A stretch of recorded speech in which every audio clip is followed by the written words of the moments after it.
La langue a un pouvoir. Elle peut servir à faire le bien, mais aussi elle peut être une arme destructive. Bonjour chers frères et sœurs, chers amis abonnés, à vous tous, bonjour. Fructueux temps de carême à toutes et à tous et bienvenue à Parole de Dieu au quotidien.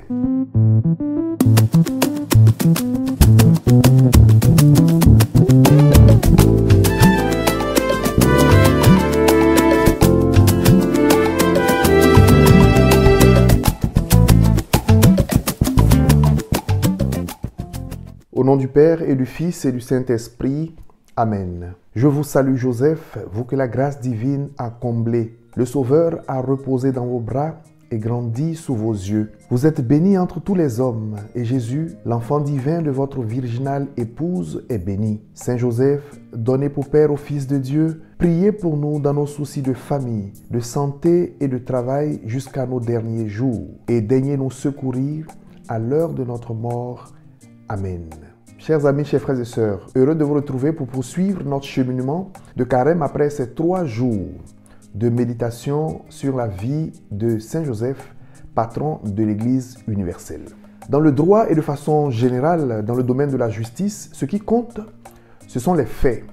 C'est sur la base des faits que la justice devrait se construire. C'est pourquoi dans les procès, il y a une partie qui s'appelle l'allégation des faits, où il s'agira de recueillir les preuves. Cela peut être des documents, des audios, des témoignages de personnes, donc des témoins.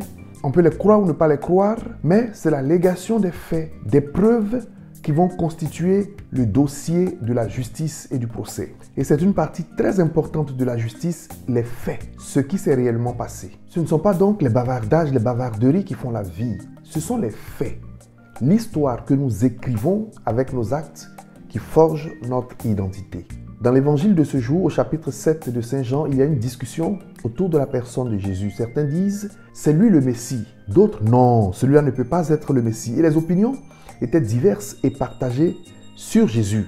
Certains disent, si, c'est bien lui le Messie. Non, le Messie doit venir de Bethléem et de la famille de David. Mais ce prophète-ci, il vient de Galilée. Mais voilà la réalité, ils se trompent éperdument parce qu'ils ne savent pas que Jésus est effectivement né à Bethléem, en Judée. Mais à cause de l'origine de ses parents, de sa famille, il a grandi à Nazareth, en Galilée. C'est pourquoi d'ailleurs on l'appelle Jésus le Nazaréen. Et voilà malheureusement comment beaucoup se font des opinions erronées, des préjugés sur les autres sans vraiment les connaître, sans connaître leur histoire, leur vie, ni leur origine. Mais le plus grave ici, ce n'est pas cette erreur géographique sur les origines de Jésus. Le plus grave, c'est de nous rendre compte du pouvoir des préjugés, du pouvoir des opinions que nous nous faisons sur les autres, des opinions erronées, sans preuve de ce que nous pensons d'eux. Et Jésus a raison dans ce même chapitre 7 de Saint Jean, au verset 24, de nous dire « Ne jugez pas d'après l'apparence, mais jugez selon la justice. » Autrement dit, jugez selon les faits. Chers amis abonnés, chers frères et sœurs, les préjugés sont dangereux. Les préjugés, ce sont des opinions, des idées que l'on se fait sur une réalité ou sur une personne sans aucune preuve.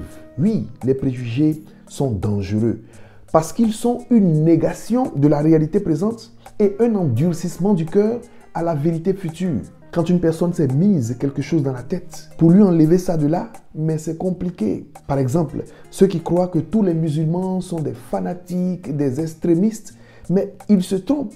Et pour leur enlever ça de la tête, c'est compliqué parce que nous avons des amis musulmans qui sont bien. Et comme je l'ai dit dans une vidéo, la plupart des mariages mixtes que j'ai célébrés avec des musulmans, les couples sont formidables. Un autre exemple, ceux qui croient que les athées, parce qu'ils ne croient pas en Dieu, malheureusement, sont tous des personnes perverses, mais ils se trompent. Parce qu'il y a beaucoup d'athées qui, malheureusement, je le dis, ne croient pas en Dieu, mais ils ont une bonne assise morale. Ils ont une très bonne éducation morale. Alors mon frère, ma soeur, soigne tes pensées et soigne aussi ta langue. Parce que ce sont des instruments de destruction pour nos frères et sœurs. Celui qui se ferme à la vérité, il se ferme au bien. Et celui qui se ferme au bien endurcit son cœur dans le mal.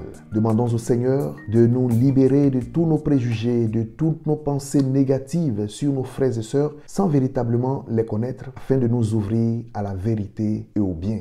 Que Dieu Tout-Puissant vous bénisse et vous garde au nom du Père et du Fils et du Saint-Esprit. Amen. Bonne fin de semaine à toutes et à tous. Prenez soin de vous et portez-vous bien. Au revoir.